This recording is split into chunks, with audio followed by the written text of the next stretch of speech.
A plea deal is possible for the third and final suspect in a deadly arson that killed a Warren teenager last year. Patricia Zarlingo is the only defendant in the case that hasn't pled guilty.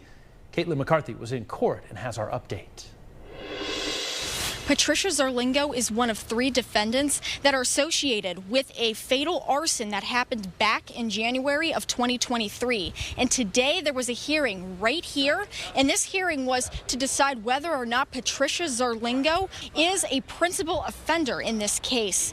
And Patricia and the 2 other defendants are accused of setting a house on fire and killing a 16-year-old that was in the house. The other 2 defendants pled guilty in the case, but Patricia did not, meaning that lawyers have until the 28th of June to come up with a plea deal, and if they don't, death penalty could be on the table. Reporting in Warren with more local news, I'm Caitlin McCarthy.